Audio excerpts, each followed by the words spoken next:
Hi everyone, Chris here from 207 and we are up to week 9 and doing portraits. Just going to cover a little thing with resizing because a few of you didn't get the right end of the stick, and in fact if you have a look at my screen you can see those of you who are highlighted in red had problems, and the problem is this: you were asked for an 8 by 10 image that was sized the same as we normally size them, which is 1500 on the longest side, which means that all of your images should be 1200 by 1500 or 1500 by 1200. Either way, they're still going to be the same. Not all of you have managed to nail that one. As long as you've managed to get the image correctly sized, with one size being 1500, is not too much of a problem from a marking point of view, but there is from the point of view that in a future week you're going to be given a specific size for your image, and it has to be that size, and in fact you'll be given it and it has to be either horizontal or vertical, so please make sure that you are really careful when you check that, and you've also got to deal with DPI. So if half of you have managed to mess that up to start with, not a great look. So what you need to be doing is, after you've exported your image, you need to be double checking your settings. So I'll take you through how to do that on a PC, and it's not that different in terms of on a Mac. You're still going into properties. So go into Explorer, right click and properties, and you need to be looking at your details, and you should be able to see the dimensions, and you'll need to do the maths to work out what your dimensions are, or if you're given them as a reference, then you're all good. But you'll be checking things out like your DPI as well as the dimensions themselves. So what was the most common issue? That was quite simply people not quite cropping it right. So if we go to an 8, if we go to the crop function 8 by 10, then that's the crop that it should have been. In Photoshop, I'll go and edit in Photoshop as a smart object. Could be a couple of ticks while my computer decides to wake up and open things up. But I'll show you how to do that crop in here as well, and this way you just write the numbers in. So 8 by 10 gives us our aspect ratio. Now that's going to be a portrait crop, which is not particularly useful, so flick it over, which gives us a 10 by 8, and there we go, and you can click done. If you click delete crop pixels, it makes the file smaller, but not a good idea, because if you realize you've stuffed something up, then there's no way of going back and fixing it. So yeah, not a particularly difficult thing to do, but it is really important that when a client asks you for a particular size image that they're wanting to print, that you can be able to give that to them, because otherwise what's going to happen is they're going to get it into the computer and say Harvey Norman or wherever, and the computer is going to work out what the crop is going to be, which may well be this. It might decide that it's going to crop like that, or like that, or like that, and you have no control over that final piece. So it is something that you want to make sure that you maintain that control when you're printing images. And what I usually do when I'm actually going to go and print images myself is I will resize them beforehand to 8 by 10s or 6 by 4s, and that way you maintain that consistency, and you can do it in the comfort of your own home before you export them, and save them onto a stick and take them in, rather than trying to go, oh, actually I needed to resize that particular image for printing. Of course, the other side of that is that you then need to make sure that the images aren't being cropped on the computer at the printers. If you're going somewhere like Harvey Norman's, there is a selection button with the Fuji system that says do not crop, and if you get that size wrong and you say do not crop, then it will give you a white border, a white edge around the edge, which can be somewhat frustrating if you're trying to make the best use of the print, and even worse if you're trying to frame the stuff. But such is life. Anyway, just more incentive to get it right in the computer. Right, hey Lisa, let's have a look at your one.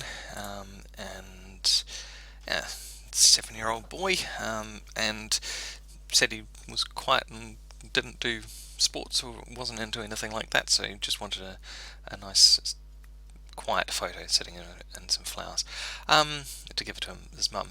Yeah, that works. Nice use of depth of field with the bokeh. The eyes are nice and sharp, which is pretty much critical on this. He does have a snotty nose, though, which is unfortunate. Now, two things about that. One is getting that prep done pre-shoot, and making sure that children blow their noses and faces are clean, etc. And two, you could potentially get rid of it in Photoshop. Background, as I said, is nice. It would be nice to, whoops, that doesn't help, to maintain the whole of the shirt rather than having it drop off part way through. But other than that, the negative space is quite good.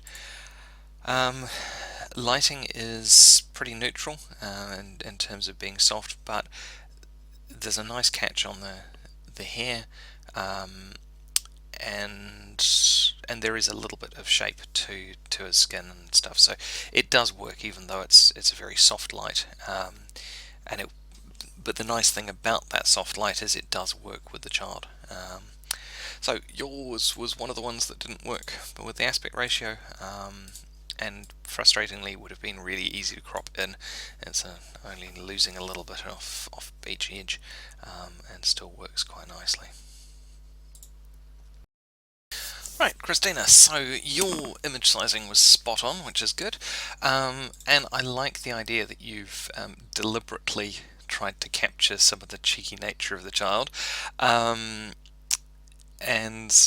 getting it done 10 times before the child runs out of steam is actually pretty good for you as a photographer.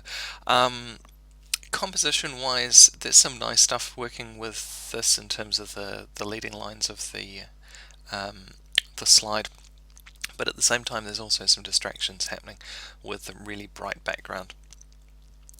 In terms of the lighting, the slide itself is actually reflecting off a lot of yellow, so that gives you some really weird color tones to it, which is the downside of using this type of equipment, and probably really does need a little bit more Photoshop work to try and get rid of some of that, the yellowing, and make things a little bit more natural, or potentially throwing it into black and white.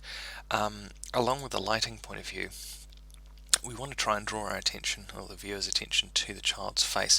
So I've only done this really quite roughly, and I've still not finished tidying up edges in terms of making sure that we've not got a glow around the side of the face. But to be able to brighten up the face and darken down the background means that we're drawn to that part of the story. And as I said, I've not got the balance quite right yet. But that gives you an indication of what you could do with it. The other alternative to solve the color balance issue is to throw it into black and white. And again, we still need to brighten the face, which I've already done, and darken down the background. But yeah, flicking it into black and white does get rid of that challenge of the exposure. The other thing that I would look at doing, given it's a portrait, is pull out those shadows underneath the eyes. And that's probably the easiest way of doing them, is just to lift that using your selective adjustment. I've slightly spilt across the edge of his face there, which we don't want. But if I remove that, hopefully you'll be able to see the change that it makes. Certainly makes him look a little bit more awake rather than keeping parents up. And part of that is just the angle that the lighting's on. It is somewhat diffuse, but it's not. But it's coming quite high and in from the side, and so yeah, you end up with the squinting things, and reducing that is generally good for the storytelling. So yeah, I think that was it for yours. Right, Casey, let's have a look at yours. And you've gone with a high key portrait of a child, and exposure-wise, you've coped with this really well. Often with trying to do high key stuff, you end up with everything being significantly underexposed, because of course that's what the camera is going to do. Um, there's still a little bit of work that needed to be done. This is 207, so there's nothing stopping you using Photoshop, but in fact this editing can probably be done in Lightroom, but the edge of blankets and stuff that really do need to be removed from the shot. And because it's high key, this one doesn't actually matter if it's bright white. In fact, that's generally how the high keys are put in. We do still want to make sure that we've got detail around the child, and I've just noticed that in my very quick editing I've ended up with pieces of her toes that are gone over with the brush. And there's some grey around here, so this is almost worth actually selecting out in Photoshop proper and doing an adjustment layer. But well, let's see what happens. Go contrast, increase, and can we get that edge without having to go resort to Photoshop?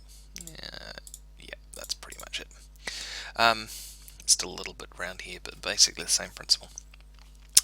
So yeah, that's one thing, and as I said, it doesn't matter at this point that there is white blown out highlights there, because it is deliberately a high key shot. The thing that you did slightly miss was your crop on the aspect ratio. For some reason, what did you end up with? It ended up being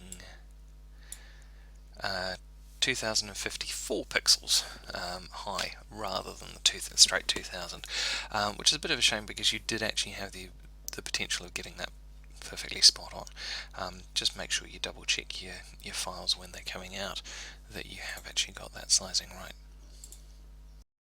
Oh, almost forgot to say, good job with getting her to point her toes, and I would just get her to turn the shoulders back a little bit, so it just gives you a little bit of an angle through the arm.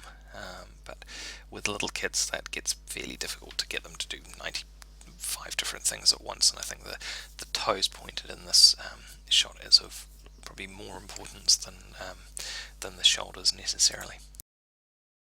Right, Natasha, let's have a look at yours. And yeah, you mentioned the lighting was a challenge, and unfortunately it's showing in your image because you've had to go to 1/5 of a second. It means that you've actually got a tiny amount of camera shake in there, more than you should have anyway. How do you solve that? Well, you get outside and go and use natural light rather than using an indoor option. It means you have to change the whole of what you were trying to do, and trying to do this type of image outside is really difficult because of course it doesn't work with backgrounds and things. But if you don't have the kit and you can't get the shot, change what you're doing and problem solve it the other way. And yeah, or get a studio, which is easier said than done, isn't it? So that's one challenge. The other is he's got really bloodshot eyes, or at least one really bloodshot eye, and that could have come out in your post-production. There's a few wrinkles in the background that could have also been removed in terms of cleaning things up. You have got your crop aspect ratio right, but composition wise, if you're going for a really strong shot like that, you want to make sure that the eye that is the dominant eye is the one that's following you, is the one that's in the dead center of the image, and that means that it looks like he's following you. Along with that bloodshotness, there's a bit of shadows underneath his eyes that could have been removed as well. The challenge with when you increase that in Lightroom, it increases the brightness, the saturation as well proportionally, so you actually have to pull the saturation back, but that can help. I would actually get him looking down at the camera if he's going to have that pose, so there's some direct eye contact rather than it's close but it's not quite there. So yeah, in the future, until you get a studio lighting rig that you can actually play with, I think you're probably best off playing outside, or potentially you could look at getting other light sources. Now, having said that about that crop in the centre, I still want more room around it, because the way that you cropped it in terms of the belt, when the trousers, actually works quite nicely, and you had about the right amount of room above his head, and once I crop in I'm stuck. But yeah, such is life on editing. Actually, to be honest, if I was really wanting to, I'd throw the thing in Photoshop and put a black background in, which would solve that problem. Right, Carolyn. Yeah, nice shot, and I particularly like the story that you've integrated in here. Not only is the fact that she's a vet, and therefore you've included the dog in there, but you've also included the practice in the background. And there's an interesting contrast between the age of her and the age of the building.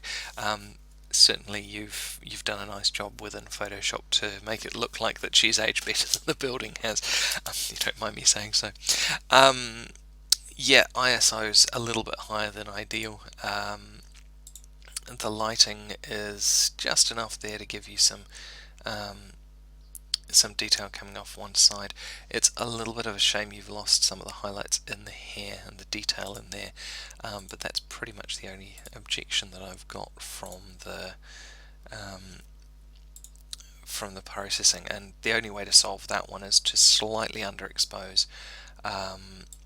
Then you can pull your highlights back and push the shadows up. But yeah, I mean, that's just a tweak that that needs to happen, but it is only a very small portion of the image, and of her hair. If the whole thing was cropped into this and that was there, then it's going to be much more of an issue, because it's proportionally more of the image as well. But yeah, well done, and well done on the fact that you actually won the portrait competition for this year, so good job. Right, Yvonne, let's have a look at your one, and yours was another one with a size issue in that you haven't cropped it to an 8x10. In terms of the story that you're trying to tell, I can see, I'm reading your comments and seeing that you're wanting to make the eyes tell the story. And I can understand why, having had a play with this image, but it's not working for me yet. So it needs quite a bit more editing before things start behaving themselves. The first thing is that your lighting's not great. You've got more light coming in behind, and it's a fairly blue light compared to what's happening in the rest of her. And if you have a look at the eyes, you can see that there's a lot of light coming in from underneath, and so that's giving shadows in strange places, with the top of the eyebrow being brighter than the bottom, and that's not a normal look. Plus you've got shadows above the nose. You've also got one underneath, which is more normal. So your lighting's not really behaving itself to start with, and it's also underexposed. So the first thing to fix is that exposure, and as we're doing that, we can also get rid of some of the issue with the lighting in terms of the shadows, because if we fill up those shadows, the effect of that uplighting becomes less apparent. It also brings out the eyes. They've got a really interesting intense green color to them, and then that leaves us with the problem of this piece of bright white distraction that's pulling our eyes off to this side. So to solve that, I ended up cropping in with a little bit of a dodge and burn down here, but I think that process of the shot tells that story of the eyes a lot more, and gives you that communication. Plus you end up with the nice contrast between the red lips and the green eyes as well. So hopefully that was closer to what you were actually trying to do.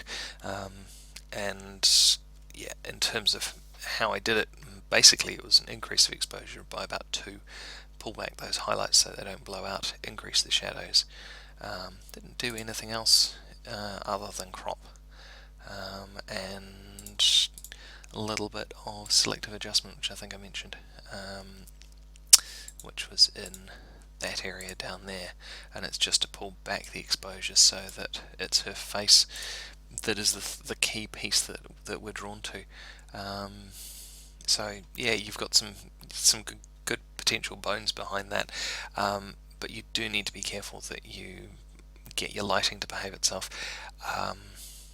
640 ISO plus the fact that I've had to increase it by what was it, F2-ish, 2 EV, means that your exposure is an issue right from the get-go. So do be careful when you're setting it up that you actually use the lighting that you've got available to you, and that may mean that you need to go outside and set things up with bouncers and just pieces of white paper and card to fill in the shadows and things can be helpful. In terms of the model release, no, you don't need them for this one. If you need a model release form, then it says so on the PDF for this week. It may be that you're thinking of the old version of 207 where we had you uploading model release forms for every single one, which basically got really boring and repetitive for whoever was making it, and really boring and frustrating for you guys.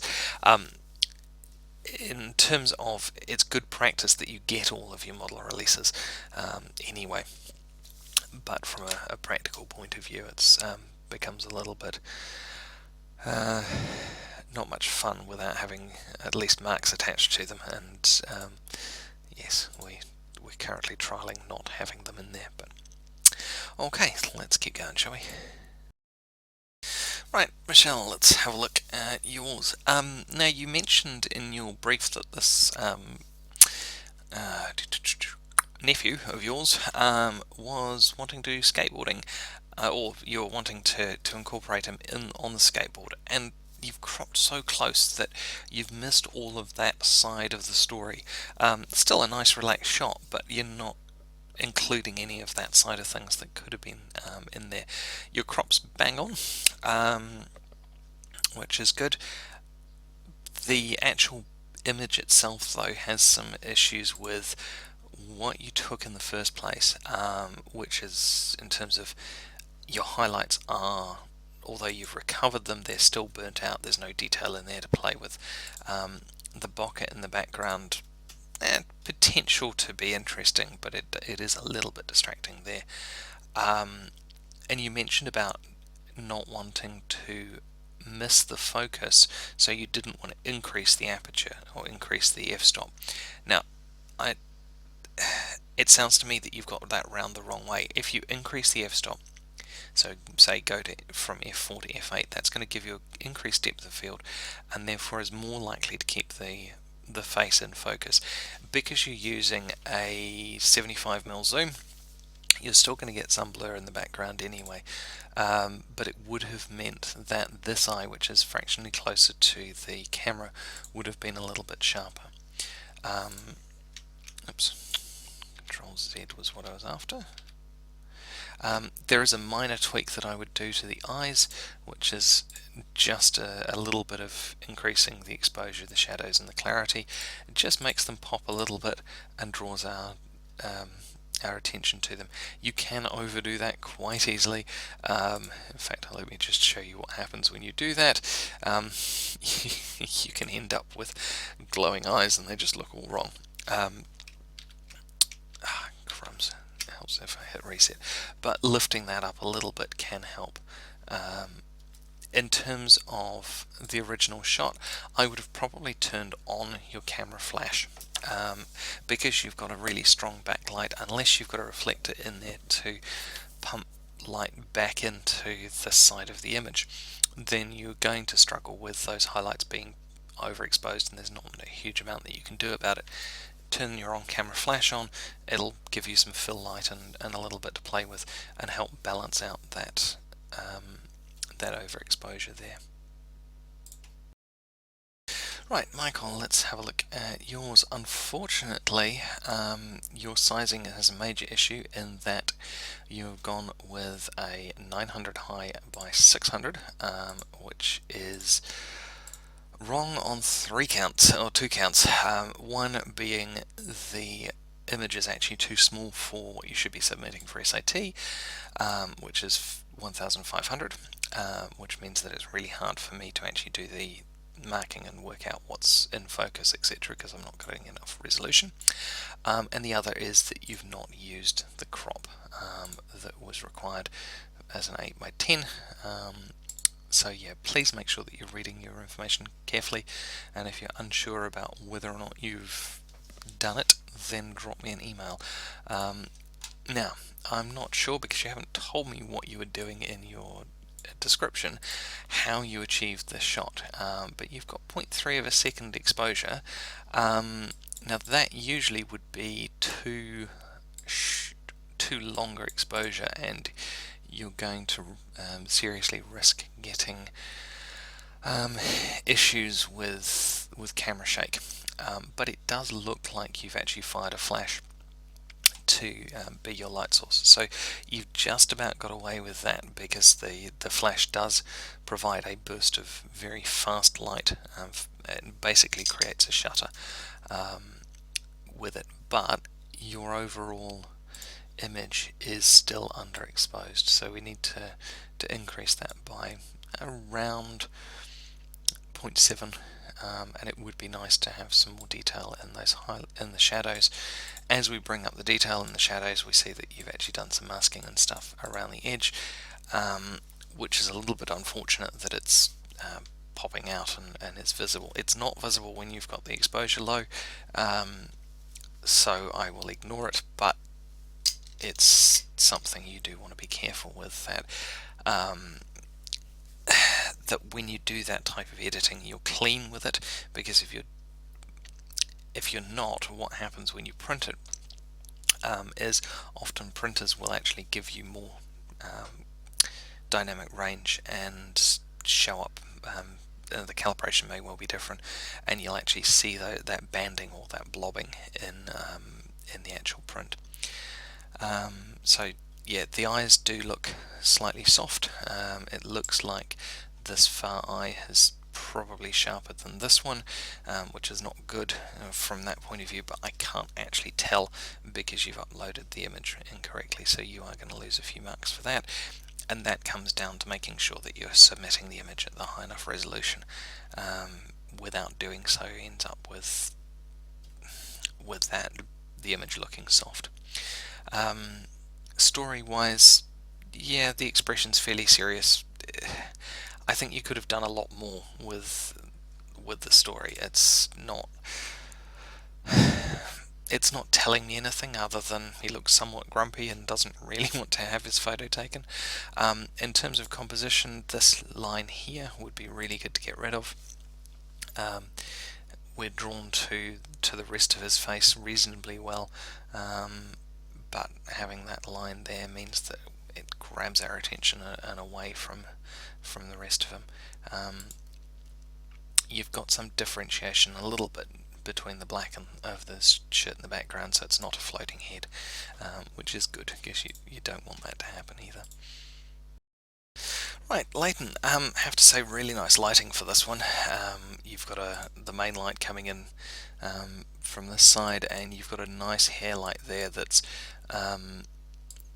or rim light that is making sure that her head and shoulders don't blur and blend in with the background too much, which is really cool. Young person, so you can get away with that slightly upwards looking shot. You try that on an older person and you're just going to get double chins, but that's fine, that works.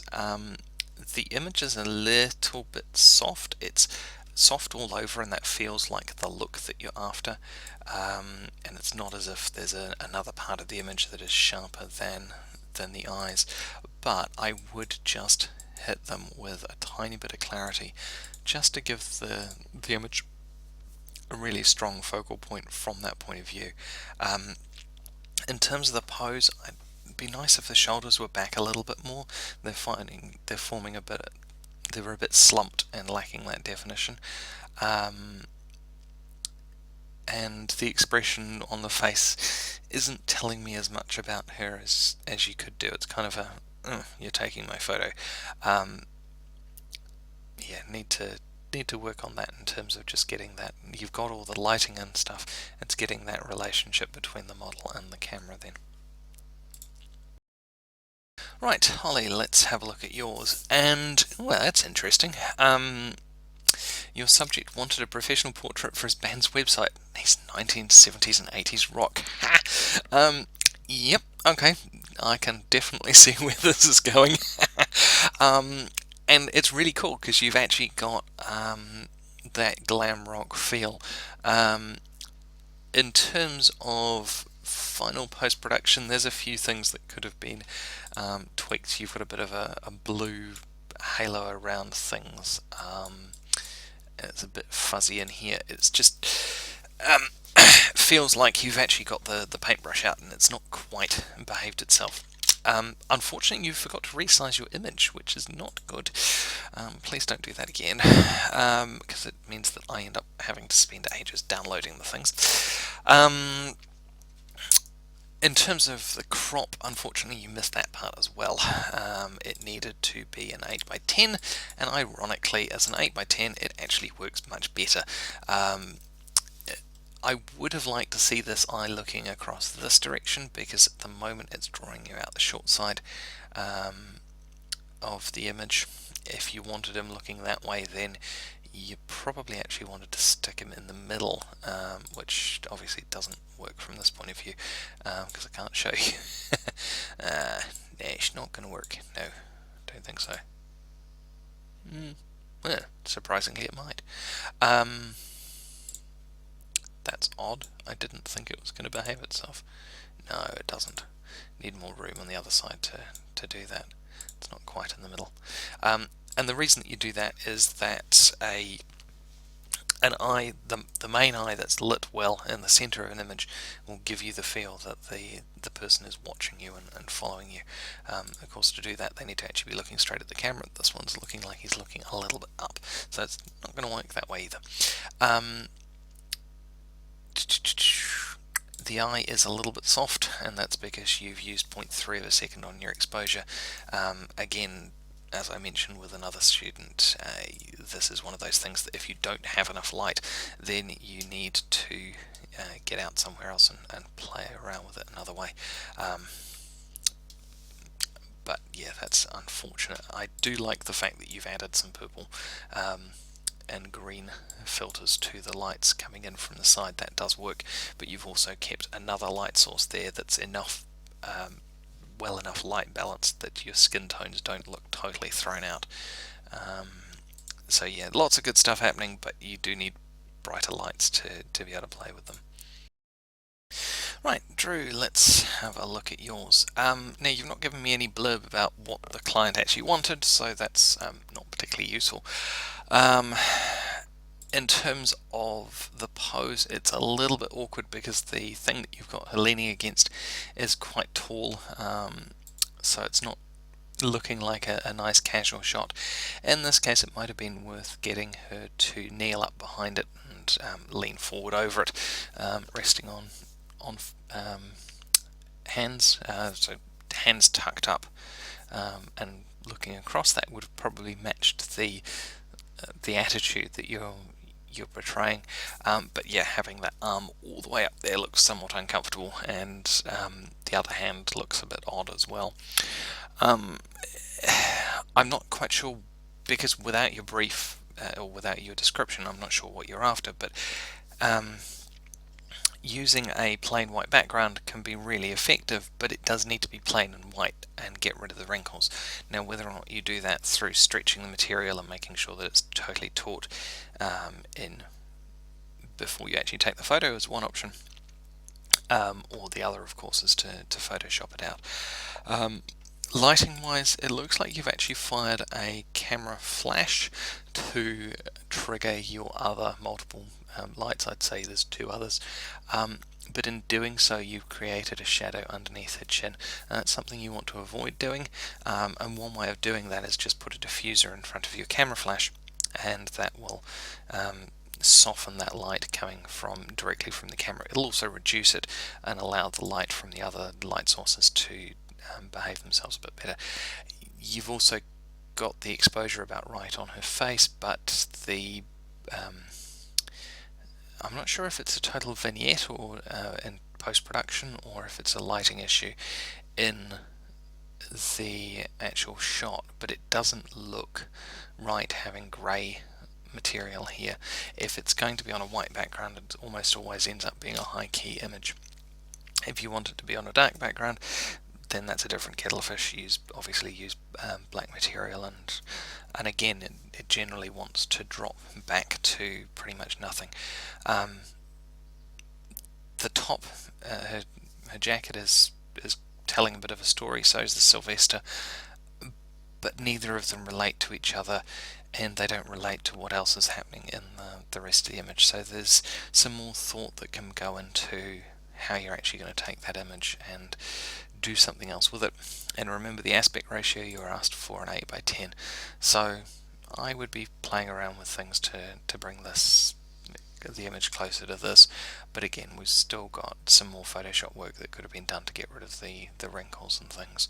And of course, being 207, then you're allowed to use Photoshop, so there's no reason for not getting stuck into that. Right, Rachel, let's have a look at your one, and this is your daughter. Now, just a quick note on that. Be careful when photographing your own children and submitting them for whether or not it's competitions or assignments.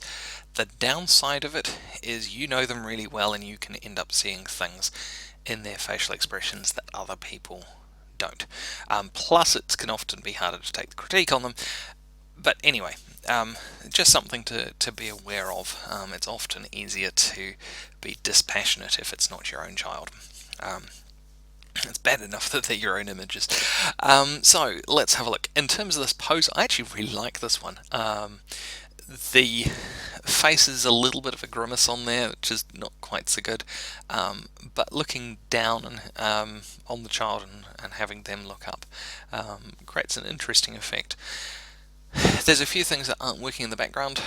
The chair is a bit of a distraction, as is the burnt out highlight on the back of on her top as well, which is unfortunate. Neither of those two things should really be happening. You've also got a mixture of light sources coming in here. Your main light is pretty well balanced on the face, but you've got a side light here which is quite yellow, and you've got a bit of green coming in from that side as well. None of those work particularly as a good idea. They're a pain in the neck to try and Photoshop out, and it's much easier to do if you've actually got lights that'll have all the same color balance. The other thing with that top-down light is that the forehead is a little bit overblown or over bright, and you can fix that just by dodging and burning or selectively adjusting that top area and pulling back just the highlights itself, and it means that we're drawn down to the eyes a little more. Composition wise, hit reset. Aspect ratio, let's have a look. 8:10, you're close, but you've just missed a little bit off. I think it was, yeah, you've got an extra 36 pixels that shouldn't be there, so be careful when you are cropping that you make sure that you keep that aspect ratio the same way that it needs to be. Right, and let's have a look at yours, and this is working quite nicely. There's only a fairly minor tweak that I would do, and that is just to pull your highlights back a little bit, and it's going to give you a little bit more skin tone details and get rid of some of the really bright spots on the dress. There's probably a little bit of Photoshop work that could have been done just to help the makeup in terms of skin tone and things. So and you have used quite an effective looks like softbox given the eyes, but it still does cast some shadows because you want that moulding around the face, but it means that it accentuates any imperfections in the skin. So there is still that minor polish that you could do to just lift the image from that point of view. I almost forgot something. The sari and dress works from the point of view that you're telling the story about the person in terms of their dress, but the background's not adding anything extra to that story.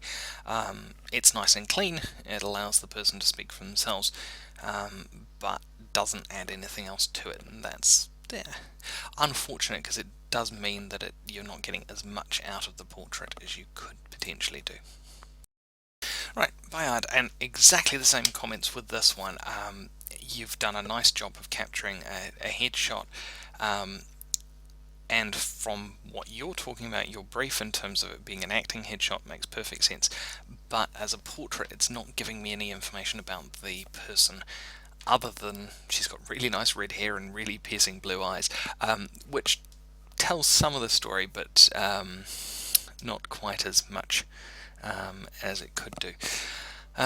Sorry, I'm getting email messages pop up at the same time. Focus wise, lighting wise, it's good. There's a little bit of refinement that could be done in here. I'm not sure if it's a shadow or something in terms of skin blemish that could be toned down, and probably a little bit of the reflection off the nose as well. In terms of the best way of dealing with skin reflection is that selective adjustment specifically on the highlights. You don't want to overdo it and make things grey, which can also cause problems. So sometimes doing it in Photoshop and then adding a bit of skin colour back in can also work.